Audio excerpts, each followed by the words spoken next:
நாலு மோடியில இயேசு கிறிஸ்து விடுவிக்கிறாரு, இயேசு அழைக்கிறாரு கொடுத்து தவறா பேசுற நாயா நீ? ஏடா உன் வேலையை அதை சுண்ணிய மூடிட்டு உன் வேலையை அதை பாடுறா. எவனா நீ எங்க இருக்க அட்ரஸ் சொல்றா? ஒண்ணு பாக்குறேன் உன் அட்ரஸ் சொல்ற பரதேசி நாயா நீ. ரவுடி சார் உங்க பேரு? என் பேர் உனக்கு புரிஞ்சிருக்கா? என் பேரை மறுபடியும் மோகன் சொல்ல போடுறேன். கர்த்தருக்கு ஸ்தோத்திரம். அனைத்து நல்ல உள்ளங்களுக்கும் மற்றும் சப்ஸ்கிரைப் செய்த அனைத்து சகோதர சகோதரிகளுக்கும் அன்பான வணக்கத்தை தெரிவித்துக் கொள்கிறேன். இப்போ இந்த வீடியோவை நீங்கள் பார்த்து வந்திருப்பீங்க. அதாவது எப்படின்னு கேட்டீங்கன்னா, சார்லஸ் ஜேவை நெய்வேலி சார்ந்த பில்டர் அவர் தான் பேசியிருக்கிறாங்க. பேசுறது ஒரு அநாகரிகமான காரியங்கள், உறுப்பை வச்சுலாம் ரொம்ப இதாக பேசியிருக்கிறாங்க. அப்படி பேசலாமா அப்படின்னு சொன்னால் பேசக்கூடாது, தவறான ஒரு காரியம். அதே போல் வேதத்துக்கு இப்போ தனிப்பட்ட ஒரு மனுஷன் இதாக நடக்கான் அப்படின்னு சொன்னால் நம்ம குறை சொல்ல வேண்டிய அவசியம் கிடையாது. அது அடுத்தவங்களுடைய பிரைவேசி, அது ஆண்டவர் பார்த்து கொள்ள வேண்டிய காரியம். புரியுதுங்களா? ஆனால் வேதத்தை போதிக்கிறவர்கள் விசுவாசிகளுக்கும் மற்றும் உலகத்திற்கும் அவர்கள் முன்மாதிரியாக இருக்க வேண்டியவர்கள். புரியுதுங்களா? இப்போ ஒன்றும் இல்லை, சகோ மோகன் சலாசரஸ் மற்றும் மீசை இல்லாத பால் தினகரன், இந்த ரெண்டு பேரை பாருங்க. முதல்ல எப்படி இருந்தாங்க, இப்போ எப்படி இருக்கிறாங்க அப்படிங்கிறத நம்ம அனலைஸ் பண்ணி பார்க்கணும். இப்போ இந்த இதில் நான் ஒரு போட்டோ போட்டு விடுவேன். இது பால் தினகரன். இந்த பால் தினகரங்கிறவர் எப்படின்னா, அவங்க அப்பாவனுடைய சுயசரிதை உங்களுக்கு தெரியும். அவர் ஒரு பேங்க் எம்ப்ளாயி, பேங்க் ஆஃபீஸராக அவர் இருந்தவர். சரிங்களா? அப்புறம் மறுபடியும் வழியாக ஈழம் பங்காளர் திட்டம், அந்த திட்டம், இந்த திட்டம்னு சொல்லி எல்லாத்தையும் அப்படி பணம் கறக்கிற, அதாவது எப்படின்னு கேட்டிங்கன்னா, மாட்டை பாலை கறந்துக்கிறது, அப்புறம் மடியை அறுத்து போடுறது, இதுதான் இவங்களுடைய வேலையை. புரியுதுங்களா? மொத்தமாக வாங்கி சுருட்டி பைக்கில் போட்டு அவங்க வெளிநாடுகளில் நிறைய காரியங்கள் அவங்க முதலீடுங்கிற மாதிரி 150 கோடி முதலீடு பண்ணியிருக்காங்க. உள்ளூரில் கூட இல்லை. புரியுதுங்களா? உள்ளூரில் முதலீடு கிடையாது. ஒரு 150 கோடின்னா என்ன பண்ணுவாங்க, அந்த கேஸு இருக்கு, எக்ஸஸாக இருக்குது அப்படின்னா என்ன பண்ணுவாங்க, ஏழை உதவியற்றவர்கள், விதவைகள், இப்படிப்பட்டவங்களுக்கு உதவி பண்ணலாம்.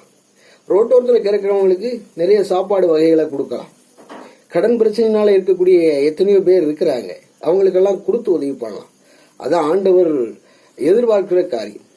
அதாவது ஐஸ்வர்யவான்கிட்ட ஆண்டவராக இயேசு கிறிஸ்துவானவர் என்ன சொன்னார் அப்படின்னா, நான் பரலோகம் உம்முடைய ராஜ்யத்துக்குள்ள வரணும்னா நான் என்ன பண்ணணும் அப்படின்னு சொல்லி அவன் கேட்கறான், ஐஸ்வர்யவான். அப்போ கேட்கும்போது, உனக்கு விட்டு தரித்திரனுக்கு கொடு, ஏழைக்கு கொடு அப்படின்னு சொல்லும்போது அவன் மனதில்லாதபடிக்கு போனான். பாருங்க, அப்போ ஒரு மிகப்பெரிய ஊழியர், 4000 கோடி ரூபாய் சொத்து இருக்கு. எப்படி வந்தது அப்படின்னா, நிறைய காரியங்கள் அவங்க வேதத்தை வச்சு உருட்டுனாங்க. வேத வசனத்தை வச்சு உருட்டுனதுனால விசுவாசிகள், ஏழைகள் எல்லாருமே பணம் போட ஆரம்பிச்சதை அவங்க அதை மிஸ்யூஸ் பண்ணிட்டாங்க. மிஸ்யூஸ் பண்ணக்கூடாது. வேதம் நமக்கு தெளிவாக சொல்கிறது, நீ வசனத்தை பெற்றுக்கொண்டவர்கள் தேவர்கள். புரியுதுங்களா? வசனத்தை பெற்றுக்கொண்டவர்கள் தேவனுடைய நீதியின்படி நடக்கிறவர்கள், தேவ கிரியையோடு பிறப்பிக்கிறவர்கள். புரியுதுங்களா? இயேசு கிறிஸ்துவானவர் பாருங்க, 3.5 ஆண்டு காலம் ஊழியம் செய்தார் என்று எழுதப்பட்டிருக்கிறது. இந்த 3 ஆண்டு காலமும் அவருக்கென்று சொந்தமாக சொத்து கிடையாது. சுவிசேஷத்தான் சொல்ற, பரலோக ராஜ்யத்தை குறித்த ஒரு பிரசங்கம் பண்ணினார், மலை மீது ஏறி பிரசங்கம் பண்ணினார், அநேக அற்புதங்களை நடப்பித்தார் அப்படின்னு இருக்கு இயேசு கிறிஸ்துவானவர். ஆனா ஆண்டவர் சொல்றார் ஒரு இடத்துல, காக்கை குருவிகளுக்கெல்லாம் தங்குவதற்கு இடம் இருக்கு, இந்த மனுஷகுமாரன் தலை சாய்க்க ஒரு இடம் இல்லை அப்படிங்கிற மாதிரி அவர் சொல்றார். இடம் அவருக்கு கிடையாது. அப்போ இப்படிப்பட்ட ஊழியத்தை தான் ஆண்டவர் விரும்புகிற காரியம். பேதுருவாக இருக்கட்டும், மற்றும் இதர சீசர்கள் பிரிந்து போன, அதாவது உலகம் எங்கும் சுவிசேஷம் பரப்பிக் கொள்ளுகிற அந்த சீசர்கள் எல்லாரும் என்ன பண்ணினார்கள், சொந்தமாக ஒரு பில்டிங்கை ஆரம்பித்து பல கட்டிடங்களை கொண்டு எல்லாம் நிறுவினார்களா? இல்லை. ஒரு சபையை ஏற்படுத்துகிறார்கள், அப்படியே போய்கொண்டே இருக்கிறாங்க, நாடோடிகளாக போய்கொண்டு இருக்கிறார்கள். ஆனா இவங்க என்ன பண்றாங்க அப்படின்னா, ஒவ்வொரு இடத்துலயும் ஒரு ஜப ஆலயம்னு போட்டு, ஜப எண்ணெய், ஜப பேனா, இந்த பேனாவில் எழுதினீங்கன்னா எக்ஸாம்ல பாஸ் ஆயிடுவீங்க, என்னெல்லாம் உருட்டுனாங்க. இதைத்தான் சார்லஸ் ஜே அவர்கள் சொன்னார்கள். இது வேதத்தின்படி சரியான ஒரு காரியம் இல்லை. அந்நிய பாஷை குறித்து கபரு கபரு கபரு கபரு கிபுரு கிபுரு கிபுருன்னு ஒரு சிஸ்டர் இது பண்ணியிருந்தாங்க, பாட்டு பாடி அந்நிய பாஷை. இப்போ அதை சொன்னார், இது வேதத்திலேயே இல்லையே அப்படின்னு. யாரு? அதாவது அந்நிய பாஷை அவ்விசுவாசிகளுக்கு அடையாளமாக இருக்கிறது.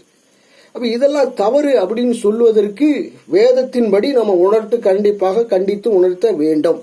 அதான் வேதம் சொல்லுகிற காரியம்.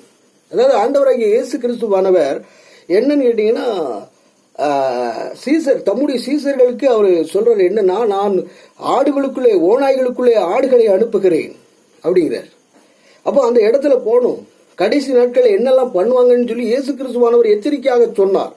அப்ப என்ன சொன்னாரு அப்படின்னு பாத்தீங்கன்னா, அநேகர் என்னுடைய நாமத்தை தரித்து அந்தி கிறிஸ்துக்கள் வருவார்கள், கூடுமானால் தெரிந்து கொள்ளப்பட்டவர்களை வஞ்சிப்பார்கள், முடிவறிந்தும் ரட்சிக்கப்பட வேண்டும், ஒருவருக்கொருவர் புத்தி சொல்லி கீழ்ப்படிந்திருக்க கடவோம் என்பதுதான். இந்த ஊழியர்கள் எல்லாம் என்ன பண்றாங்க? நியாயப்பிரமாணத்தினுடைய ஊழியக்காரர்களாக இருக்கிறார்கள். பாத்தீங்களா? வாக்குத்தத்தத்தை கொண்டு வந்துட்டாங்க. வாக்குத்தத்தம் யாருக்கானது அப்படிங்கறத யோசிக்கணுமா இல்லையா? ரோமருக்கு எழுதிய நிருபம் 9வது அதிகாரம் 4வது வசனத்தை வாசிச்சு பாத்தீங்க அப்படின்னு சொன்னா, பழைய ஏற்பாட்டு காலத்து, அதாவது இஸ்ரவேல் ஜனங்களுக்கு கொடுக்கப்பட்ட காரியம் நமக்கு புதிய உடன்படிக்கை இயேசுவினுடைய கிருபையின் காலத்தில் இருக்கிறோம், புதிய உடன்படிக்கையின் ஊழியராக இருக்கிறோம். அப்ப நம்ம அதுல கவனம் கொள்ளணும். வேத வசனம் தெல்ல தெளிவாக சொல்லுகிறது, வேத வாக்கியங்களை ஆராய்ந்து பாருங்கள் அப்படின்ட்டு. அப்ப ஆராய்ஞ்சு பார்க்கணும். சொன்னதை டக்குன்னு பட்டுன்னு நம்பிடக்கூடாது. புரியுதுங்களா? யூ கான்பிடென்ட்லி இந்த வசனம் இதுதான் சொல்லுது அப்படின்னு ஒருவர் சொன்னாங்கன்னா அதை நீங்க அனலைஸ் பண்ணணும், ஒவ்வொன்றையும் ரைட் பண்ணணும், குறிப்புகள் எழுதணும், எழுதி அனலைஸ் பண்ணணும். புரியுதுங்களா? கோகிலா எங்கே போகிறாள் அப்படின்னா அதுக்கு பாஸ்ட் டென்ஸ் இருக்கு, ஃபியூச்சர் டென்ஸ் இருக்கு, எல்லா இயற்பியலும் அந்த ஒரு காரியங்கள் உயிர்மை எழுத்துக்கள் இருக்கின்றன. அதே போலதான் பைபிளை ஆராய்ச்சி படிக்கணும். ஒரு வசனத்துக்கு இணை வசனம் உண்டு. அப்ப இது எந்த நடையில எழுதப்பட்டிருக்கிறது, பவுல் எதுக்காக இதை சொன்னாரு அப்படிங்கறத அனலைஸ் பண்ணணும். ஒரு அதிகாரம் முழு ஒரு வசனத்தை மட்டும் எடுத்துக்க கொள்ள கூடாது, கடைசி வரைக்கும் நம்ம வாசிக்கணும். முடிவு எப்படி இருக்கிறது அப்படிங்கிறது, மேல உள்ள வசனம் என்ன சொல்லுகிறது, கீழே உள்ள வசனம் என்ன சொல்லுகிறது அப்படிங்கறத பார்க்கணும். புரியுதுங்களா? மல்கியா புஸ்தகத்துல தசம பாகத்தை குறித்து பேசினாங்க. ஆனா அதுல என்ன எழுதப்பட்டிருக்கிறது அப்படின்னு பாத்தீங்கன்னா, என் ஆலயத்தில் ஆகாரம் உண்டாயிருக்கும் பொருட்டு தசம்பாக காணிக்கைகள் எல்லாம் கொண்டு வாங்க அப்படின்னு சொல்லி ஆண்டவர் சொல்றாரு. அப்போ ஆலயத்தில் ஆகாரம் உண்டாயிருக்கும்படி எல்லாத்துக்கும், திக்கற்றவர்கள் விதவைகளுக்கு எல்லாத்துக்கும் கொடுக்கணும். லேவியருக்கு ஒரு பங்கு, திக்கற்ற விதவைகளுக்கு ஒரு பங்கு, ஒவ்வொருத்தருக்கும் ஒவ்வொரு பங்காக கொடுத்து விட வேண்டும். அது ஆண்டவர் விரும்புகிற காரியம். புரியுதுங்களா? சபை இருக்கு அப்படின்னு சொன்னா சபையில ஒரு 50 பேர் இருக்காங்கன்னா 50 பேரும் கஷ்டப்படக்கூடாது. ஆண்டவரை நம்பி வந்தவங்க கஷ்டப்படக்கூடாது. நாம் ஒருவருக்கொருவர் உதவியாக இருக்க வேண்டும். தனக்கானவை அல்ல பிறருக்கானவை நோக்குவானாக அப்படின்னு இருக்கு. நமக்காக நோக்க கூடாது. நம்ம சபையில உள்ளவங்க ஒரு 50 பேர் இருக்காங்க, 50 பேர் இருக்காங்கன்னா எனக்கு ஒரு கார் இருக்குன்னா எல்லாத்துக்கும் கார் இருக்கணும். அதுதான் சபை ஒழுங்கு. அப்போஸ்தலர் நடவடிக்கைகள் அப்படித்தான் எழுதப்பட்டிருக்கிறது. எல்லோரும் பொதுவாக எண்ணினார்கள். அப்பம் விட்டு வீடுகள் தோறும் அப்பம் விட்டு சாப்பிடுறாங்க. பொதுவாக எண்ணினார்கள். எல்லாம் பொது உடைமை. உயர்ற்ற தாழ்வு உயர்வு அப்படிங்கிற கான்செப்டே இல்லை. அப்படிப்பட்ட ஒரு காரியத்தை தான் ஆண்டவர் விரும்புகிற காரியம். ஆனா இவங்க என்ன பண்றாங்க? தசம்பாகத்தை எடுத்துக்கிறாங்க, எல்லாத்தையும் எடுத்துக்கிட்டு பைக்கிலே போட்டுக்கிட்டுறாங்க. செய்யலாமா? ஒரு பொட்டு செய்யக்கூடாது. தேவன் அதை விரும்புகிறதில்லை. பணத்துக்காக ஓடுறீங்களா? ஆசீர்வாதத்துக்காக ஓடுறீங்களா? இந்த ஆசீர்வாதம், உலகத்துக்கு உண்டான ஆசீர்வாதங்கள் எல்லாம் ஆண்டவர் தருகிற காரியம் அல்ல. புரியுதுங்களா? உலகத்துக்காக ஓடக்கூடாது, பணத்துக்காக ஓடாதீங்க, எந்த காரியத்துக்கும் ஓடாதீங்க. இதைத்தான் வலியுறுத்தி சார்லஸ் சகோதரன் சொல்லி வருகிறார். அநேக காரியங்கள், அதாவது அவர் வேத வசனத்தை சொல்லல, பட் ஸ்டில் அவர் வேதத்தின் ஒத்தபடிதான் அவர் பேசி வருகிறார். கதை காரணமின்றி யாரையும் குற்றம் சாட்டப்படவில்லை. புரியுதுங்களா? அதாவது தாவீது என்ன பண்றாரு? சகோதரி முறை கொண்ட ஒரு பெண்ணினுடைய புருஷனை கொன்னுட்டு அவளை கல்யாணம் பண்ணிடுறான். கல்யாணம் பண்ண உடனே நாதான் வர தீர்க்கதரிசி, தேவனுடைய ஊழியர் தீர்க்கதரிசி என்ன சொல்றாரு? இல்லை, நீ தாண்டா இந்த மாதிரி பண்ண அக்குறமான காரியங்களை பண்ண, பட் இன்னைக்கு உனக்கு ஒரு விஷயத்த உனக்கு சொல்ற, ஆண்டவராகி இயேசு கிறிஸ்து கர்த்தர் சொல்லுகிறார், உனக்கு உன்னுடைய எல்லாத்தையும் எடுங்கப்படும், உன்னுடைய பிள்ளைகள், வீட்டு பெண் பிள்ளைகள் பூரா நாட்டு ரோட்ல இது பண்ணுவான் வைப்பான் அப்படின்னு சொல்லி ஒரு சாபமான ஒரு காரியத்தை கொடுக்கிறார். திட்டமும் தெளிவுமா ராஜாவாக இருந்தாலும் உனக்கு இந்த மாதிரி சம்பவம் நடக்கும், ஆண்டவராகி இயேசு கிறிஸ்துவானவர் சொல்லுகிறார் அப்படின்னு சொல்லி சொன்னான் நாதான். அப்படித்தான் இருக்க வேண்டும், உணர்த்தப்பட வேண்டும். உணர்கிறவன் தான் உண்மையான ஊழியன். ஒருவனிடத்தில் ஒரு குறை இருக்குமானால் கண்டிப்பாக கண்டித்து உணர்த்த வேண்டும். ஆண்டவர் சொன்னார், இந்த விசுவாசியை இடர் உண்டாக்குகிறவன் எவனோ அவன் எந்திர கல்லினால் தூக்கி கடலில் அமர்ந்திருப்பது அவனுக்கு நலமாக இருக்கும் அப்படின்ட்டு. நான் எனக்கு உனக்கு யாருக்கோ இடர் உண்டாக்கினால் அது எவ்வளவு பெரிய இது தெரியுமா? ஆண்டவர் அதை தான் சொன்னார். எந்திர கல்லை போட்டு அவன் கடல்ல மூழ்கிறது அவனுக்கு நலமாக இருக்கும். அவன் செத்துட்டான்னா நல்லது, இல்லை அப்படின்னா அவனுடைய சம்பவங்கள் கோரமாக முடியும். ஆண்டவராக இயேசு கிறிஸ்துவை என்ன நினைக்கிறீங்க நீங்க? சும்மா என்ன சாதாரண மனிதர் அப்படிங்கிறீங்களா? சர்வ வல்லமை உள்ள ஆண்டவர். புரியுதுங்களா? கர்த்தருக்கு ஸ்தோத்திரம். ரொம்ப கவனமா இருக்கணும், வேதத்துல சரியா இருக்கணும். மற்ற காரியத்துல யாரும் உங்களை இடரல் உண்டாக்காதபடிக்கு, நீங்களும் இடரல் உண்டாக்காதபடிக்கு தேவ வசனத்திலும் நல் போதனையிலும் கரெக்டாக இருக்க வேண்டும். இந்த வேதம் அப்படித்தான் சொல்லுகிறது. புரியுதுங்களா? கர்த்தருக்கு ஸ்தோத்திரம் தான். அதாவது 2 தீமோத்தேயு 3வது அதிகாரம் 5வது வசனத்தில் தேவ பக்தியின் வேஷத்தை தரித்து அதன் பலனை மறுதளிக்கிறவர்களாகியும் இருப்பார்கள், இப்படிப்பட்டவர்களை விட்டு நீ விலகு. பாத்தீங்களா? வேதம் ஸ்தோத்திரம் ஹல்லேலூயா அப்படின்பா. கடைசியில் பார்த்தா அவன்கிட்ட அக்கிரமங்கள் தான் இருக்கும். பொருளாசை என்கிற விக்கிரக ஆராதனை இருக்கிறது. பொருளாசை என்கிற காரியங்கள் மாய இச்சைக்குள்ள இருக்கிறான். ஒயிட்டை போட்டு பேண்ட், கருப்பு பேண்டை போட்டு இல்லாத காவாலித்தனம் பண்ணுகிறான். இவெல்லாம் கிறிஸ்தவனா இருக்க முடியாது. இவன் பெயர் கிறிஸ்தவனாக இருக்கிறவன்.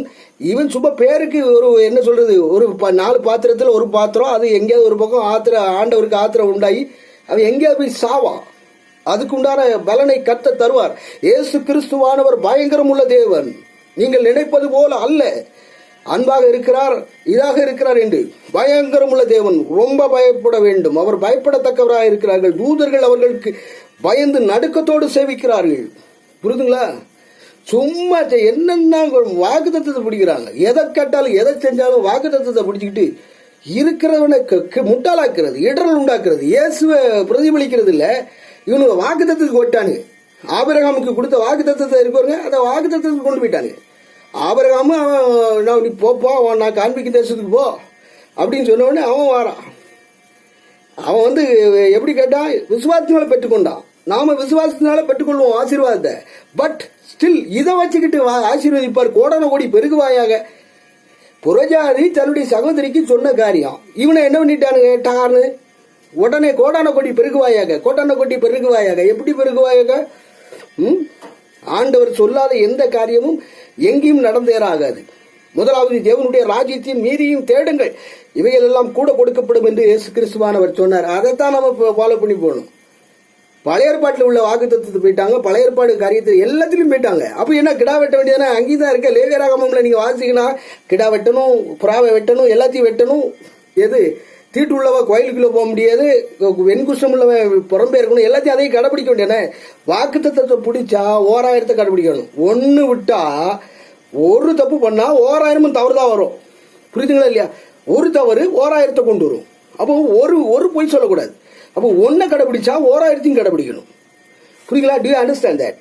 நீங்க வாக்குத்தத்தத்தை பிடிக்கிறீங்க அப்படின்னா அங்க இருக்கக்கூடிய இஸ்ரவேல் ஜனங்கள் பண்ணாங்கல்ல, அந்த முறைமைகளை பூரா கடைபிடிக்கணும். இயேசு வந்ததுக்கு பிரயோஜனம் இல்லை.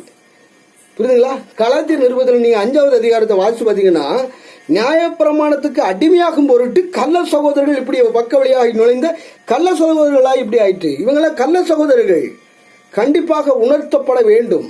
நீங்கள் கவனமாக இருங்கள் பிரியமானவர்களே. ஆமா, எச்சரிக்கையாக இருங்கள். கடைசி நாட்களில் நாம வேதத்தை வாசிக்கணும், யோசிக்கணும், மிக சரியாக பயணிக்கணும். அப்படின்னா பரவ ராஜ்யத்துக்குள்ளே போக முடியுமே ஒழிய வாக்குத்தத்தத்தை எல்லாம் நீங்க பிடிச்சிட்டு ஓடினீங்கன்னா விளங்க மாட்டீங்க. ஆமா, ஒருவே வழங்க மாட்டீங்க. அதே மாதிரி அடுத்ததாக இந்த ஒரு டுபாக்கூர் குமாருங்கிற டுபாக்கூர் எனக்கு கமெண்ட் பண்ணியிருக்கான். ஒரு இவனாட்ட கமெண்ட் பண்ணியிருக்கான், ஏடா டேய் வேதத்தெல்லாம் வாசிக்கிறியா இல்லையா? அதே மாதிரி இன்னொரு 3 கமெண்ட் பண்ற ஒரு பிளடி ஃபூல்ஸுகள். உங்களுக்கெல்லாம் வேத வசனம் என்னடா தெரியும்? வாக்குத்தத்தத்துக்கு ஓடுறீங்களடா. கிளி ஜோசியக்காரன் போன மாதிரி 2 ரூபா 3 ரூபாய்க்கு கிளி ஜோசியக்காரன் மாதிரி ஆசீர்வாதத்துக்கு ஓடுறிய. நீ எல்லாம் எவன்ல பேச தெரியாம பேசிக்கிட்டு இருக்கிற. நீ சொல்லுகிற வார்த்தை உன்னுடைய பெயரிட்டு நீ உனக்கானதாக வைத்துக்கொள். புரியுதா? ஆண்டவராக இயேசு கிறிஸ்து அப்படித்தான் சொன்னாரு. உன்னுடைய வார்த்தைகள் உனக்கு, நீ மனுஷன் தருகிற எந்த வார்த்தைகளுக்கும் அவனுக்கு அவன் பேரையே திரும்பி கொடுத்துரு வச்சுக்க. நீ உன்னுடைய வார்த்தை கமெண்ட்ல நீ பண்ண பத்தி எழுதுனல, நீ வா போவோம் அப்படிங்கிற வார்த்தையெல்லாம் உனக்கானது. எந்த வார்த்தையும் உனக்கானது. உன் வீட்டுக்கும் உன் சொந்தக்காரங்களுக்கும் நீ கொடுத்து நீ அதிலே மகிழ்ந்து. சரியா? To you understand that? சும்மா போட்டுட்டு ஏதாவது வேத வசனத்தையும் வாசிக்க மாட்டானுங்க, யோசிக்க மாட்டானுங்க, எல்லாம் குருட்டடியா போயிட்டு இருக்கிறானுங்க. இதெல்லாம் நீங்களாம் என்னல கமெண்ட் பண்ணுகிற பேஜில போனவங்களா? நீங்களாம் எங்கடா இருக்கீங்க? நீங்களாம் மனுஷர்களா? உங்களுக்கெல்லாம் என்னடா பேச தெரியும்? நீங்களா விசுவாசிகள் என்னடா? போங்கடா, எங்கேயாவது போயிட்டு கழுதையை மேய்ங்கடா, குதிரையை மேய்ங்கடா. கழுது இதுக்குள்ள விட்ட போடும்ல, அதை வச்சு அது மூஞ்சி இது பண்ணுங்க, மூளையில போய் தடவு. பேதில போவானுடா, செத்த போய் விடுவா.